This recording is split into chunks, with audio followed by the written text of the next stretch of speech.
bem-vindos ao podcast do Instituto Ludwig von Mises Brasil. Meu nome é Bruno Garchagen. Hoje eu converso com Francisco Ratzo, professor e mestre em filosofia.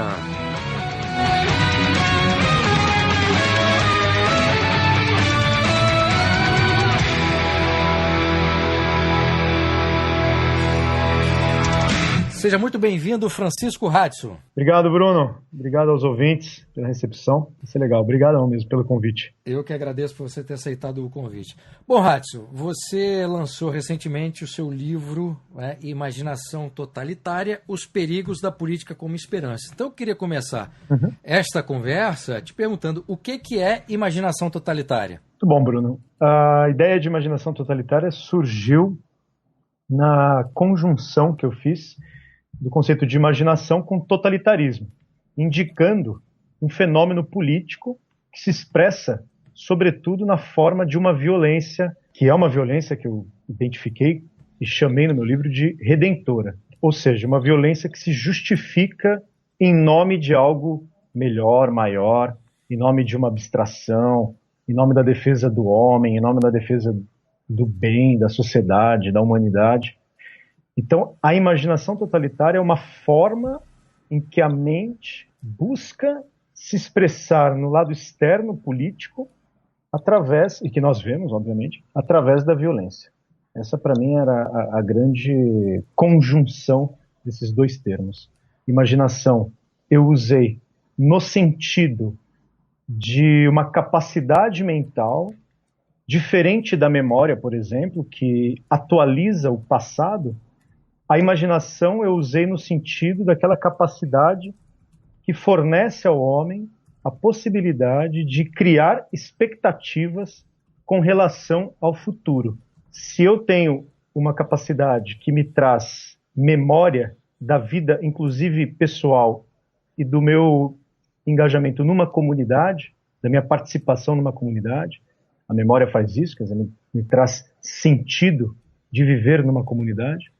A imaginação foi usada como capacidade de criar expectativas significativas, obviamente, com relação ao futuro, com relação àquilo que está por vir. E aí, nesse sentido, eu procurei traçar a imaginação como uma capacidade fundamental que se expressa no sentido prático, não é uma capacidade só teórica de criar símbolos, mas que se expressa no âmbito prático da ação política, quer dizer, me dá perspectiva política, me dá espessura, me dá significado do que eu faço e com relação ao futuro. Quer dizer, eu tenho uma comunidade, eu tenho as minhas inclinações, minhas crenças, enfim, e a imaginação fornece unidade às expectativas do futuro. Usei totalitária para reabilitar o termo, que tem peso histórico, que é o totalitarismo. Não quis fazer nenhuma análise dos regimes históricos vigentes, aquele que a história chamou de totalitarismo, comunismo, fascismo, enfim, nazismo, com todas as ressalvas que podem ser trabalhadas em torno da configuração desses regimes como sendo expressões de um totalitarismo.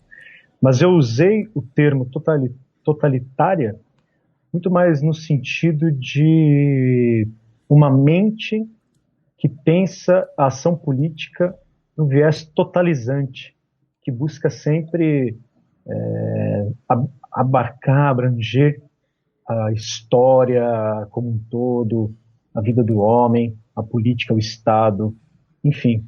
Eu quis trazer essa conjunção entre essa capacidade de dar significado ao futuro e o totalitarismo como representação como um valor político que agregaria um valor político muito grande por causa do que foi o totalitarismo na história, e criar, assim, uma espécie de descrição de um tipo de mentalidade que é muito emergente, sobretudo na atualidade. Mais ou menos isso que eu tracei como imaginação totalitária.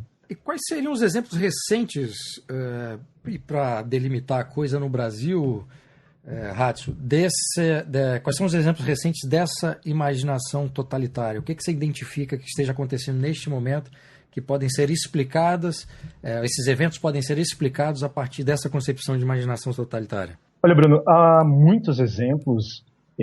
Também tenho um pouco de receio de ficar assim, começar a olhar qualquer exemplo a partir disso, mas é preciso frisar que isto é um critério que olha a ação política e uma ação política que justifica a violência. Isso é o mais importante. Para eu falar dos exemplos que eu vou dizer aqui, essa ação política tem que ser uma ação política que, em última instância, justifica um ato de violência em nome de um bem maior. Assim, grosso modo, resumindo.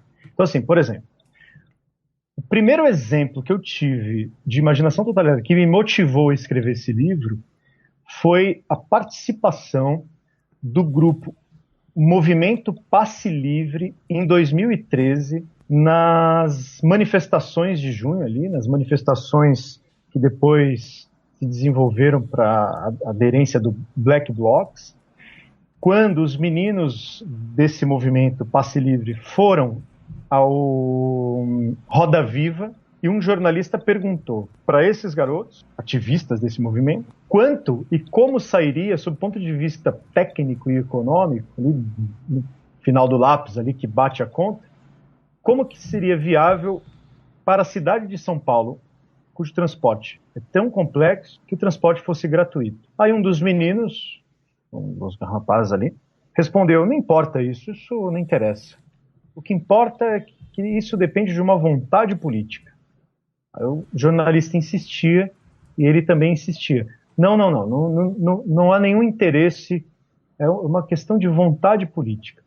Quando ele fala isso, e nós temos depois os desdobramentos das manifestações que foram bastante agressivas, né, aquela ideia foi por 20 centavos, né, ficou bem famosa ali a expressão, estamos fazendo isso por 20 centavos, então. Isso para mim era muito claro que havia uma retomada daquela visão utópica de mundo, uma espécie de utopia de que basta vontade política, basta um ideal, um projeto aparentemente justo e forçar a realidade, que é complexa, a se enquadrar esse ideal. Isso para mim foi o primeiro exemplo que eu tive para escrever, para pensar nesse livro.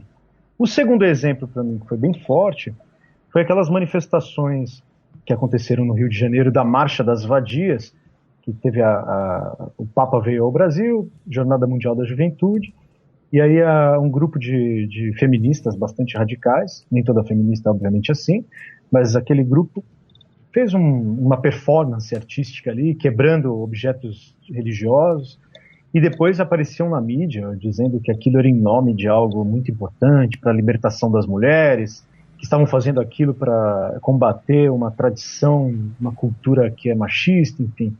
Então, você percebe, há sempre o ato de violência e depois uma justificativa bastante sofisticada. Inclusive, o professor Paulo Arantes, lá da USP, escreveu um belo livro chamado Um Novo Tempo do Mundo, em que ele justifica os atos do Black Blocs, aqueles atos mais agressivos, quebrando agências de carro importado, as concessionárias, quebrando agências de banco, tudo isso em nome da profanação do capital. Quer dizer, você percebe, há um ato profundo de violência, um ato radical de violência, de destruição, de quebra, em nome de um mundo menos opressor, um mundo mais livre. É sempre essa lógica de justificar a ação política violenta em nome de um algo melhor. Isso para mim ficou muito claro. E aí, depois nós tivemos alguns exemplos mais evidentes na mídia, aquele professor Mauro Iaz, que é do MST, citando uma poesia do Brecht, dizendo uma boa pá, uma boa cova, quer dizer, uma poesia bem conhecida ali. Então, esse tipo de ímpeto, quer dizer, esse tipo de exortação para a violência que constrói através de uma poesia, de uma evocação, olha, vamos pegar em armas, vamos lutar e tal. Essa coisa de certas narrativas políticas que nascem numa espécie de grupo que é intelectual, mas que fala ali com aquela população mais carente, né? Então você tem grupos intelectuais que vão à periferia engajar aquele adolescente na periferia que ele tem que se libertar, mas para ele se libertar ele tem que violentar aquele que oprime, enfim. E aí o último exemplo que eu tenho, mais atual, são esses estudantes que ocupam escolas, que entram nas escolas, são extremamente violentos, agridem o direito, sobretudo, de outros estudantes estarem ali, e isso se transforma no... Teve até um rapaz do Mamãe Falei, o Arthur, que foi fazer perguntas, ele faz um papel meio de jornalista, teve sua câmera de gravação quebrada, tomou umas porradas e tal. Tudo isso em nome de algo que ele precisa estar ali, lutando em nome daquilo.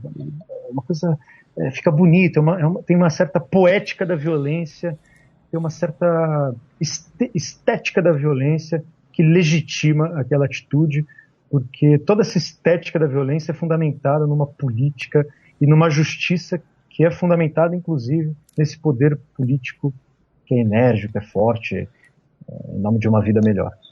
É mais ou menos isso assim, que eu identificaria como, pelo menos, esses exemplos mais que me vêm na cabeça rapidamente. A violência, ela não é apenas um instrumento de ação, mas ela faz parte da própria natureza desse tipo de pensamento, né, Rafa? Sim, eu chamo no meu livro é um epifenômeno dessa mentalidade. Assim, aquele subproduto que solta daí. Tá tão enraizada a violência como um fenômeno dessa mentalidade que você não consegue ver essa mentalidade a não ser através da violência. Percebe? E o que mais me chama muita atenção nisso é uma violência que se justifica. Os caras conseguem, os intelectuais dão razões extremamente sofisticadas, assim, desde o mais simples, desde intelectuais ou adolescentes mais simples, dando justificativas as mais banais, até intelectuais do porte do Vladimir Safatli ou Paulo Arantes, fazendo os mais engenhosos esquemas de pensamento elaborado, intelectualmente sofisticados, justificando esse tipo de violência. É sempre aquela assim, é uma violência, não, mas a gente está, sabe, sempre condicionada para esta libertação ou suposta libertação.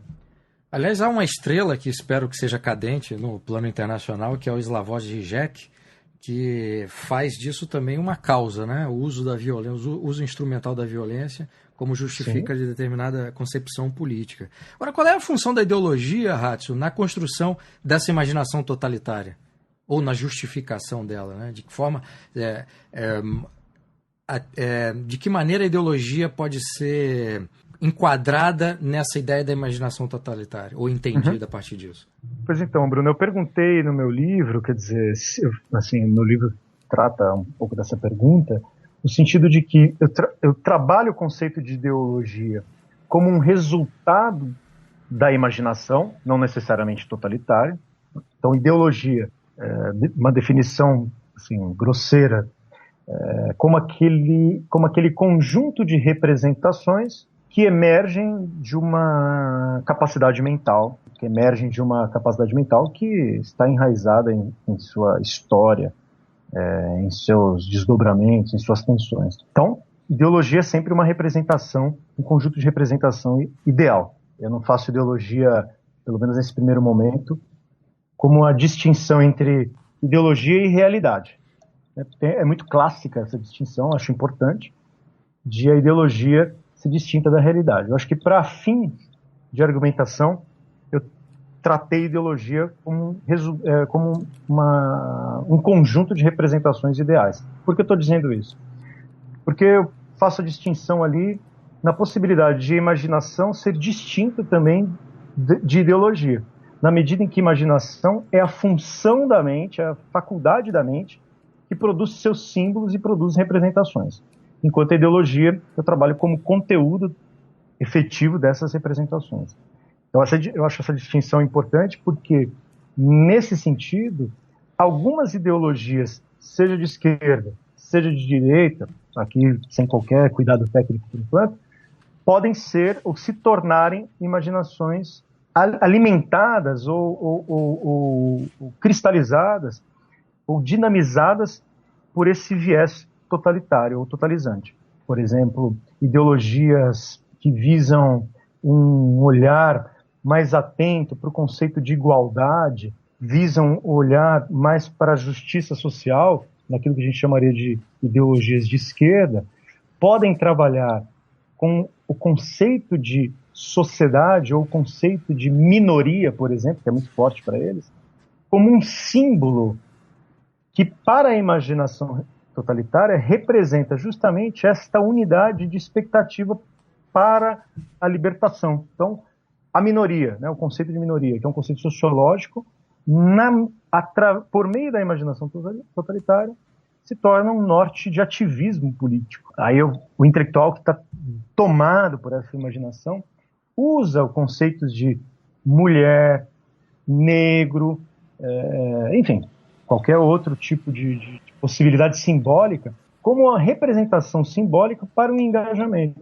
Então, é por isso que eu consigo cristalizar grupos, a feminista que fala em nome de todas as mulheres, o negro, aquela pessoa de pele negra que fala em nome de todos os negros, e por aí vai. E a gente pode também questionar, por exemplo, ideologias que são ditas, por exemplo, de direita, que visam mais a liberdade e não a igualdade, para usar aquela grande definição do Norberto Bobbio, aqui também sem muitas distinções técnicas, mas que olha mais para a liberdade, mas faz do indivíduo também uma abstração. Retira o indivíduo das suas relações interpessoais e transforma o indivíduo num ideal de conquista. Então, eu acho muito perigoso, porque quando você esvazia o indivíduo da sua pessoalidade, e a pessoalidade é marcada pelas relações intersubjetivas, o indivíduo passa a ser visto como um símbolo também, um símbolo de conquista, de ativismo. O que interessa é o indivíduo, mas de quem que você está falando quando você fala do indivíduo? Ora, você está esvaziando que o indivíduo é um ser humano, uma pessoa, que se constitui numa determinada comunidade. Então, eu defini, quer dizer, eu separei o conceito de imaginação de ideologia justamente para ter uma espécie de background ali, de ter um pouco de repertório, para poder olhar para aquelas ideologias, que inclusive eu me identifico como sendo de direita, se também não poderiam elas serem alimentadas, serem motivadas por esse tipo de imaginação que eu chamo de totalitária.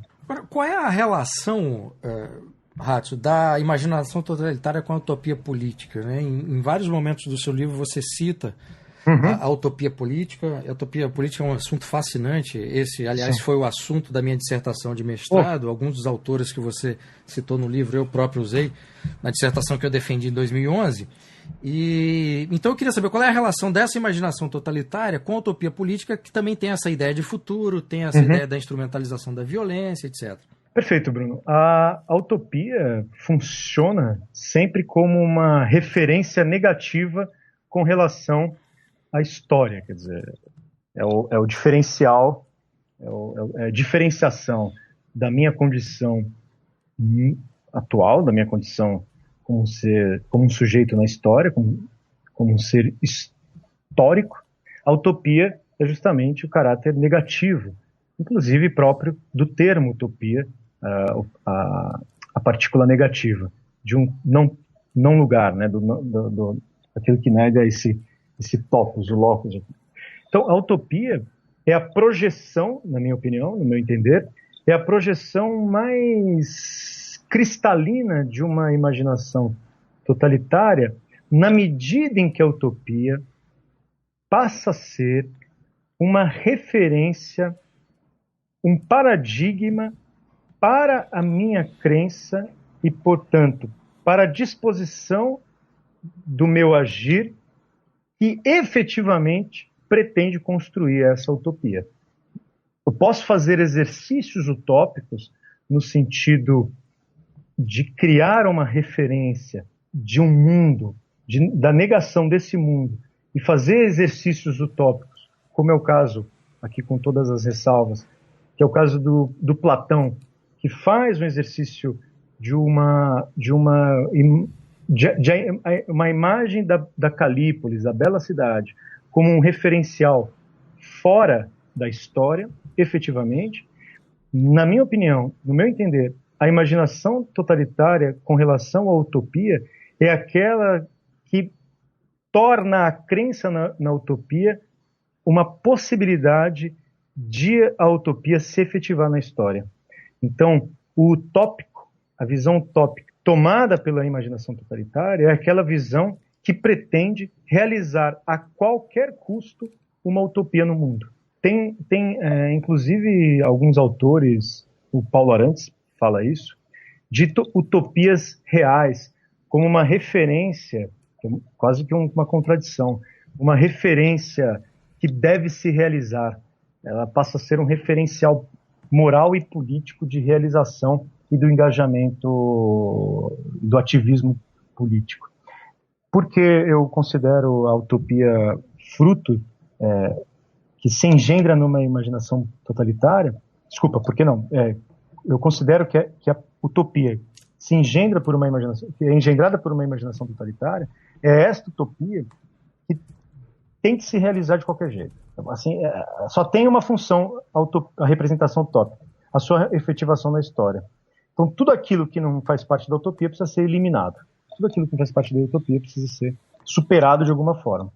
Então, ao meu entender, a utopia é um tipo bastante perigoso, inclusive, quando tomada pela imaginação totalitária. É um tipo bastante perigoso do ato político que é violento. Mas é preciso distinguir, como eu disse. No meu entender, existem exercícios utópicos que são muito positivos. Existem exercícios utópicos que fornecem paradigmas para eu pensar a realidade, obviamente não negá-la, mas me dar referenciais de um tipo de realidade, como que eu me relaciono com a realidade, historicamente aqui é determinada, socialmente, enfim. Porque todos nós, no nosso engajamento, nas nossas atitudes, nas nossas escolhas, criamos expectativas com relação a um futuro. Então, a imagem de que o futuro pode ser, não necessariamente melhorado, mas a imagem de que a minha ação, de alguma forma, visa algum bem, algum benefício lá no futuro, é um tipo de utopia, que pode ser muito negativa nesse sentido. Quer dizer, eu posso ter exercícios utópicos sem necessariamente serem totalitários. Agora, o que é perigoso é achar e acreditar fielmente, como um crente, como um extremista, como um fundamentalista, que esta utopia precisa ser realizada na história a qualquer custo. Isso, para mim, é um absurdo. Agora, você falou em perigos e o subtítulo do seu livro é Os Perigos da Política como Esperança. Quais são esses perigos, Hudson? Olha, Bruno, no meu entender, o que a política precisa ser, assim, no seu grosso sentido do termo, é apenas a possibilidade de criar condições mínimas para que o indivíduo e a pessoa vivam a sua vida, para que o indivíduo não seja atrapalhado por um governo, por um Estado, por uma entidade de poder. Quer dizer, o regente da sua própria vida é o indivíduo. Então, quando eu acredito que a política passa a ter sinal de esperança, é como se eu estivesse substituindo, usando a política, o Estado, usando o poder, o aparato institucional político, como uma representação de uma nova religião. Eu chamo de esperança aí no sentido religioso, no sentido de o que eu devo esperar, eu, um ser finito, um ser mortal, um ser existencialmente miserável, o que eu devo esperar? Aonde colocar e depositar minhas crenças últimas? Ora, no meu entender, em todos os lugares, menos na política. Então, o poder político, o Estado não pode ser a representação de uma esperança, porque senão ele se torna um símbolo de uma expectativa religiosa. E o Estado não pode cumprir essa função. O Estado, se tem alguma função, são funções extremamente limitadas, no máximo a proteção do indivíduo. Algumas outras, né, nem quero discutir toda a função do Estado aqui agora, mas o que ele não pode é substituir, por exemplo, a arte, o prazer estético, as relações de amizade, as relações de família, a própria religião, a estética, por exemplo, a arte, cumpre uma função de dar significado para a vida do ser humano que é fundamental. A beleza, a música. Eu costumo brincar, o que você substituiria com relação à política? Não substituiria nada, eu quero poder ouvir meu jazz, eu quero poder tomar a minha cerveja tranquilamente, poder ver meus amigos e não achar que é o Estado que deve justamente ser a visão final e que me traz de algum conforto, alguma felicidade no sentido de eudaimonia, aqui pensando no Aristóteles, na realização final da vida. O Estado não tem nada a ver com isso. Quer dizer, a política como esperança é justamente essa subversão do sentido político, é justamente essa inversão de que a política deve substituir, como vai dizer o George Steiner, deve substituir a religião. A gente tem essa carência fundamental, profunda na modernidade, devido ao secularismo, que é o esvaziamento da expectativa religiosa, e forma, como vai dizer o Nietzsche, forma esse abismo, né? Deus morreu e alguma coisa ali tem que estar no lugar dele. A primeira coisa que parece entrar no lugar do abismo deixado por Deus na modernidade é justamente esse ímpeto de poder, de tomar o Estado, de falar em nome de todos, falar em nome de uma nação, falar em nome da humanidade. E capaz, o ser humano é um bicho tão estranho que fala em Miss Universo, né? Quer dizer, é capaz de tão arrogante, fala em o Miss Universo. Né? Então imagine que se o Estado começar a achar que pode determinar a beleza da Miss Universo, né? Então é um absurdo. Bom, no nazismo isso aconteceu, né? Uma certa determinação de beleza com um padrão a ser seguido pelos alemães da época, né? Porra, perfeito. Quer dizer, exemplo máximo. Você determinar um padrão de beleza pelo Estado, que é um absurdo. É uma coisa mais bizarra que possa existir, esse tipo de coisa. Agora, então, como evitar isso, Ratio? Olha, Bruno, essa é uma pergunta excelente para mim, porque eu fico sempre meditando, e aí, como não cair nessa? Eu acho que o meu livro todo foi um exercício para mim mesmo, e aí convido os meus leitores a evitar isso. Quer dizer, eu chamo de um exercício de ideologia negativa. Um exercício de não dizer como a política deve ser, mas dizer como a política não deve ser. Do ponto de vista heurístico, de uma lógica que nos fornece possibilidades de pensar criativamente, eu considero o meu livro, por exemplo, um exercício que tem, antes de uma função crítica negativa, mostrando como que a política não é, lá no fundo uma função minimamente positiva, que é o seguinte: eu posso fazer exercícios intelectuais que se expressam para minha interioridade, mostrando como eu não devo acreditar na política. Aqui entra um papel muito importante, na minha opinião, que é o exercício cético, que é o exercício do cético com relação à política.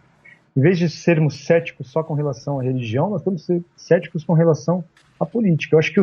Eu penso que o ceticismo com relação ao poder, à política, às instituições, à liberdade, ao meu conhecimento, ele é muito bom. Ele é muito importante assim, nesse sentido, porque você passa a olhar o homem como um ser falível, você passa a olhar o homem como um ser insuficiente, você passa a olhar o homem como um ser de limitadas condições existenciais. do ponto de vista do conhecimento, você substitui o infalibilismo, a ideia de que a ciência encontra verdades absolutas e podem ser aplicadas na política. Você troca esse tipo de infalibilismo na ciência por uma ideia de falibilismo, mostrando que o conhecimento científico ele é sempre provisório, pode estar errado, pode estar sujeito ao erro, que nós temos uma incapacidade muito severa e aguda na nossa natureza de prever futuros. Eu sou bastante devedor do David Hume, que faz um estrago no problema da inferência, da inferência indutiva, mostrando que nossa capacidade cognitiva é muito limitada com relação a fazer generalizações, a fazer planos com relação ao futuro. Então, esse conhecimento, do seu ponto de vista, tomar consciência de que o conhecimento pode ser visto, do ponto de vista da sua falibilidade, para mim é um dos ganhos mais importantes subjacentes ali ao meu livro. Pelo menos assim, para mim foi um exercício muito importante ao pesquisar os autores que eu pesquisei. Ao dizer, olha, a política não pode ser isso, eu estava ali implicando propriamente um exercício cético. E aí, do ponto de vista político, uma das coisas mais importantes para mim é justamente não ver no poder o seu caráter positivo, não ver no poder o seu caráter, o seu sinal de que ele resolve os nossos dramas humanos. Pelo contrário, pensar numa instituição de poder como aquela instituição extremamente limitada que permite que os indivíduos tenham relações espontâneas. Enfim, não sei se você chegou a ler no livro, naquela parte, tem uma parte que eu falo ali da questão das defesas, por exemplo, de uma ordem liberal, mostrando que a ordem liberal mais espontânea, que defende a propriedade privada, são importantes para a história e sempre demonstraram bons ganhos nas relações individuais. O indivíduo entender, a pessoa humana entender que o outro também, qualquer atitude que eu tenho com relação ao outro, que o constranja, eu posso violentá-lo, matá-lo, quer dizer. Então, eu percebo que sobre esse aspecto do positivo com relação ao que nós poderíamos pensar, poxa, e aí, como é que fica? Como evitar uma imaginação totalitária?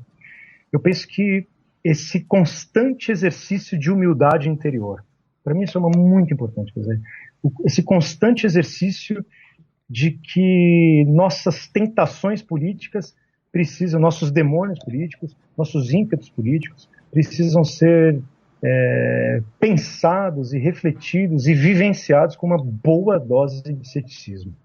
Mas assim, aquele ceticismo genuíno de suspeita com relação às nossas capacidades cognitivas, às nossas capacidades espirituais, de que o homem não pode ser aperfeiçoado, melhorado, esse otimismo que há em relação à transformação do homem, esse progressismo que tem com relação à natureza humana, de que a natureza humana não está nas suas melhores condições, que a natureza humana pode se aperfeiçoar em decorrência do aperfeiçoamento da tecnologia. Tudo isso, para mim, é prova efetiva de uma imaginação que tende, isso é importante, a visualizar totalitariamente a história humana. Então, para encerrar essa parte, assim, eu sempre peço a dose de ceticismo. Acho que a imagem do cético é a principal imagem que constrange todo e qualquer ímpeto totalitário, meu e de qualquer um. Bom, além do David Hume que você citou, cuja leitura é fundamental para quem se interessa por filosofia política ou por filosofia, aproveito aqui para recomendar um autor que nos é caro e você cita ele várias vezes no livro, Hatsu, que é o Michael Oakeshott e o livro A Política de Fé e a Política de Ceticismo, né? Perfeito. Aliás, bem você falar desse livro, porque eu cito ele e, para mim, ele coloca ali dimensões extremamente importantes sobre o conceito que eu usei de política como esperança. Eu até marco uma nota. tem uma espécie de ampliar esse conceito de política de fé dele. Que para mim a esperança é justamente o objeto da fé. Então eu quis trabalhar não com a política de fé, mas justamente com a ideia de política como objeto final, né?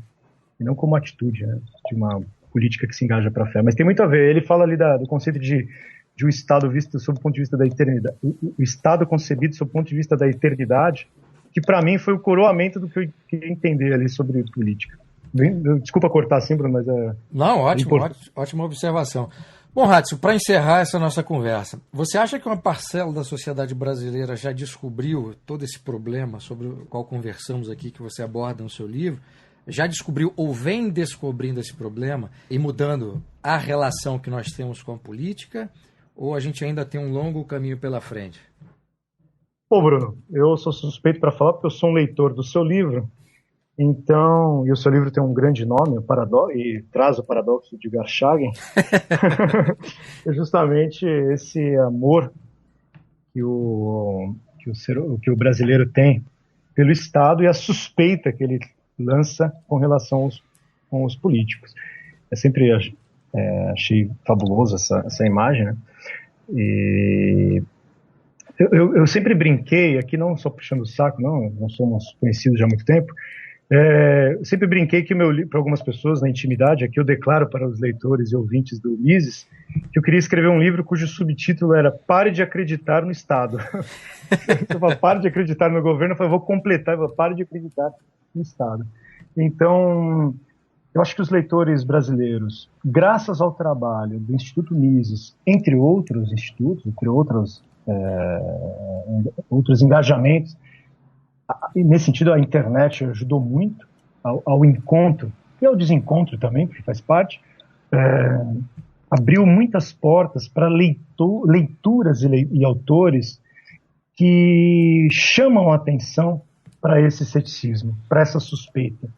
Não há nada mais importante, não há nada mais importante do que olhar para a política com suspeita. E o brasileiro, e agora com acesso às informações, diferente daquelas informações mainstream, tão típicas da mídia e das universidades, o brasileiro agora médio, universitário, o garoto do ensino médio, mesmo pai de família, tem tido acesso a um tipo de literatura, a um tipo de conhecimento que privilegia, antes de tudo, esse ceticismo, que não é uma coisa nova. Você mesmo menciona bem no seu livro, né? Você traz bastante informações a respeito disso, que não é uma coisa nova no brasileiro, mas que agora tem ressurgido, na minha opinião. Eu não sou nenhum otimista com relação a isso, mas tem ressurgido com bastante força e precisa agora ser depurado. Mas eu sou bastante... participo, inclusive, né? Publico o nome disso, e acho bastante favorável, e percebo que o brasileiro, bom, hoje nosso programa foi gravado agora depois das eleições. Acho que o resultado das urnas dessas eleições municipais de 2016 mostram, naquilo que diz respeito ao votos brancos, nulos e as abstenções, mostra que o brasileiro está precisando de uma repaginada no seu ideário político.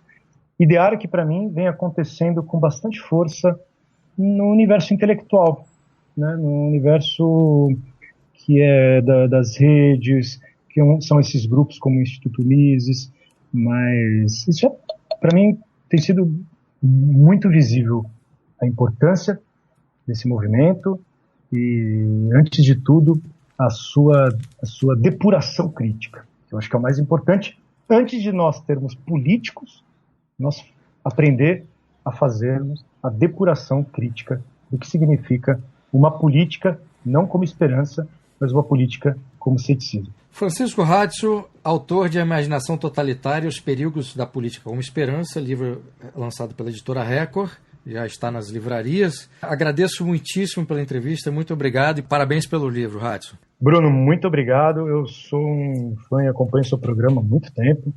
Me ajudou muito, inclusive. Gostaria de destacar isso.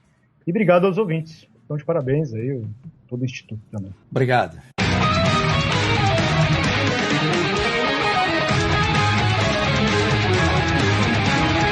Este foi o podcast do Instituto Ludwig von Mises Brasil. Meu nome é Bruno Garchagen.